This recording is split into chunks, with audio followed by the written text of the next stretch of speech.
Bonjour et bonsoir chers internautes et chers auditeurs. Aujourd'hui, notre thème porte sur les études africaines en Europe occidentale ou tout simplement en Occident. C'est suite à notre participation au 3e congrès international des jeunes chercheurs sur l'Afrique, organisé par les universités de Granada et de Valladolid à Grenade, dans la région d'Andalousie en Espagne, du 14 au 15 septembre 2023, que nous avons décidé de vous faire un exposé sur notre participation à ce congrès international. Mais avant tout, saluons nos amis et nos auditeurs du monde hispanique en espagnol. Buenos días, buenas tardes a todos ustedes. Hoy ese video lo vamos a hacer solo en francés. Esperemos que la próxima vez agarremos un video en espagnol. Le thème principal de la 3e édition du Congrès international des jeunes chercheurs sur l'Afrique, en sigle CIJA, était défis et alternatives pour l'avenir du globe, résistance de l'Afrique et de ses diasporas. L'Afrique et l'Europe partagent en commun plusieurs siècles d'histoire. Une histoire façonnée et minutieusement dictée en partie par les conquérants, c'est-à-dire par celles et ceux qui gagnèrent la bataille des conquêtes territoriales d'antan. Il apparaît donc nécessaire que cette histoire, tricotée de travers par des siècles de découvertes, d'imagination et d'inventions macabres, parfois fantasmagoriques, soit récupérée pour ensuite la polir et la purifier de ses écarts malencontreux ou volontaires. Cet exercice savant, scientifique et de recherche approfondie, et voire de débat, d'échange lors des congrès et colloques internationaux, ne peut se faire qu'à travers un brassage culturel et pluridisciplinaire entre les peuples, sans distinction de race et sans a priori.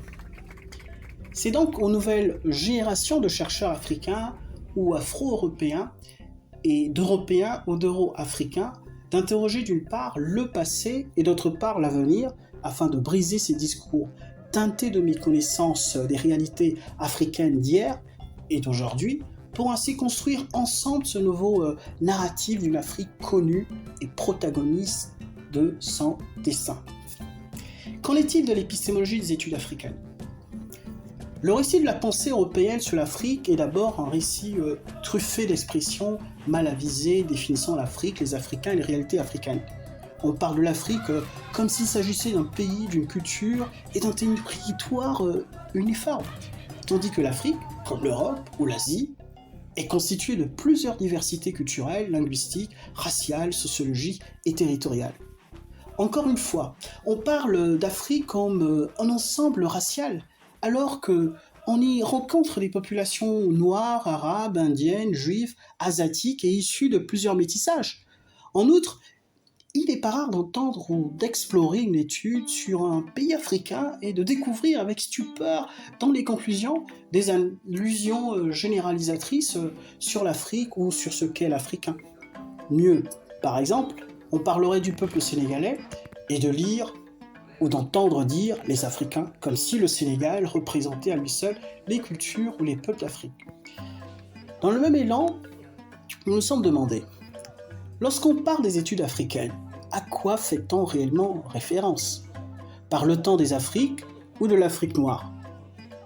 En toute clarté, notre compréhension des choses ne nous laisse pas si perplexes que ça, dans la mesure où ce qui ressort de notre entendement, lorsqu'on parle des études africaines, force est de constater que les mondes noirs africains occupent une place majeure. Si telle serait la pensée implicite, alors pourquoi ne parlerons-nous pas tout simplement d'études noires africaines ou d'Afrique noire ? Il n'y a pas de racisme à vouloir contextualiser ou à déterminer avec précision les contours d'un domaine d'études scientifiques donné. L'épistémologie africaine doit prendre possession des études africaines et ainsi devenir la mère des sciences, premier verrou, condition sine qua non dans l'appréhension des savoirs africains riches de ses diversités les plus cosmopolites. Mais qu'est-ce que c'est que, en soi, l'épistémologie des études africaines ? De prime abord, L'essence même de l'épistémologie consiste à étudier, à analyser et à critiquer les savoirs, et ici en l'occurrence les études africaines. Elle permet donc de mettre à nu des incohérences conceptuelles, des controverses scientifiques, des analyses imparfaites ou inachevées. L'épistémologie, c'est aussi la critique des méthodes et des découvertes scientifiques. En gros, l'épistémologie, c'est l'étude critique d'une discipline scientifique. Alors, pourquoi l'épistémologie des études africaines doit-elle occuper plus d'espace dans les études africaines qu'auparavant ? Tout d'abord, il est important de rappeler que la plupart des africanistes les plus connus à travers le monde sont des auteurs et des intellectuels occidentaux vivant en Occident et écrivant sur l'Afrique depuis l'Occident. La présence d'auteurs et d'intellectuels d'origine africaine étant soit mineure ou très peu considérée. Et puisque les savoirs produits par ces auteurs constituent un matériel conséquent au service des politiques mondiaux orientés vers l'Afrique, il est plus que nécessaire que les auteurs africains prennent massivement part à ce travail afin de mieux découvrir, de mieux définir les contours d'un domaine d'études qui participe à la conquête philosophique et culturelle d'un continent situé à la croisée des chemins. Dans son monumental ouvrage L'Orientalisme, l'intellectuel palestino-américain Edward Said y fait une critique acerbe des études orientales. Il déclare sans doute que l'Orient n'existe que parce que inventé par l'imagination occidentale. Et de ce fait, il ne correspond pas à la réalité telle que vécue dans cette partie du monde. L'orientalisme serait donc cet ensemble de savoirs conçus par l'Occident, depuis l'Occident et pour l'Occident, aux fins de conquérir pensée, territoire et civilisation. On comprend donc par là, ensemble avec le professeur Mui Kabunda, dans Mitos y Realidades de África Subsahariana, aux éditions Los Libros de la Catarata, publié en 2009, président honoraire de l'Association espagnole des africanistes et professeur émérite des universités autonomes de Madrid et de Lubumbashi en République démocratique du Congo, la nécessité d'examiner en profondeur et d'extirper en même temps les études africaines certains discours imprégnés d'une méconnaissance impressionnante des réalités les plus banales et transcendantales d'un continent qui doit être analysé de l'intérieur au contexte de sa diversité culturelle, linguistique, raciale, sociologique, politique et géographique. Ce travail doit être poursuivi par la nouvelle génération d'africanistes ou de chercheurs sur l'Afrique et ce sans préjuger des origines.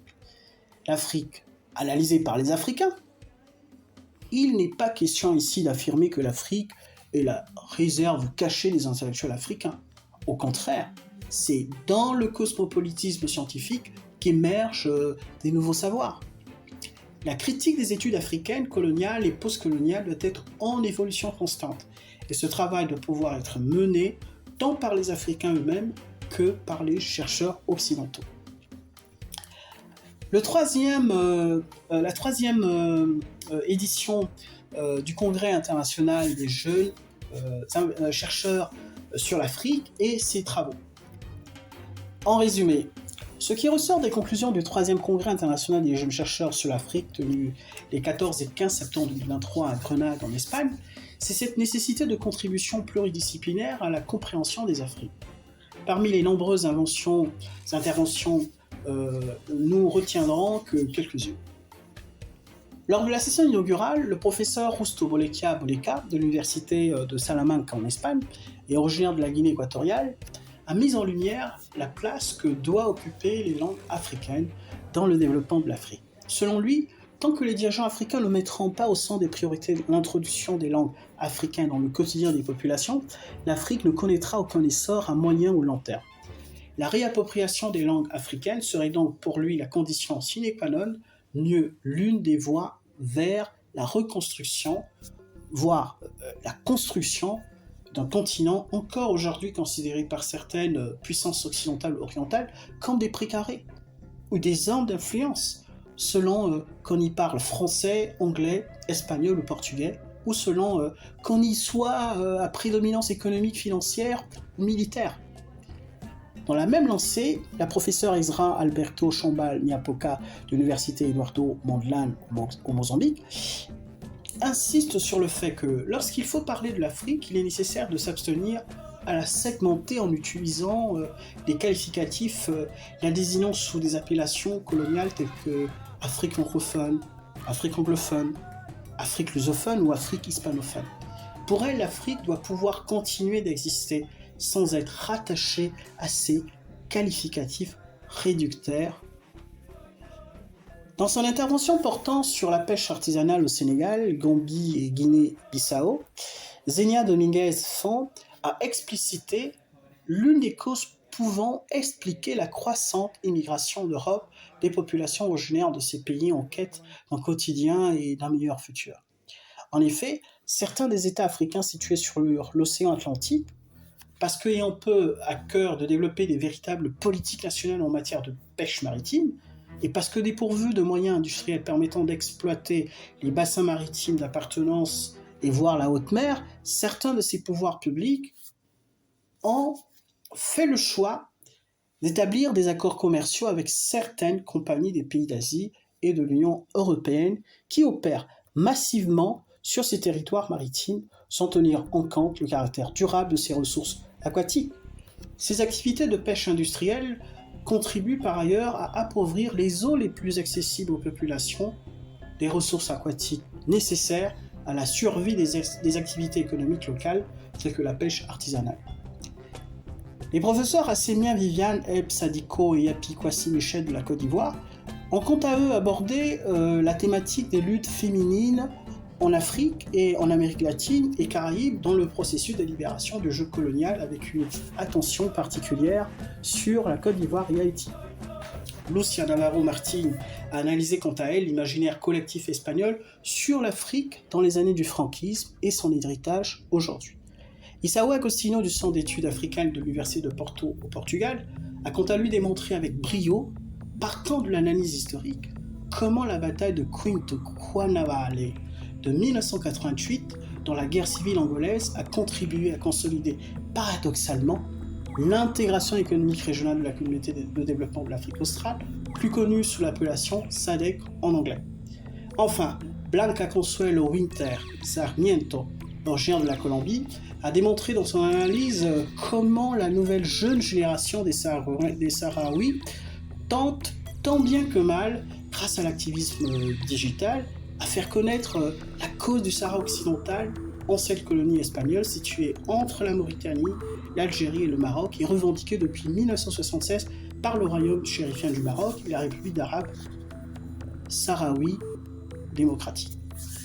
Lors de la session finale, un vibrant hommage a été rendu à l'un des plus fervents africanistes de notre temps, le professeur émérite Moui Kabunda, décédé le 3 novembre 2022.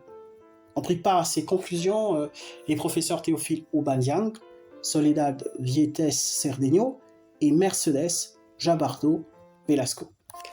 Merci chers internautes pour avoir suivi avec envie cette vidéo, et mes remerciements vont à toute l'équipe de notre réseau d'analyse politique et géopolitique constituant Fédéraliste pour la production de cette vidéo.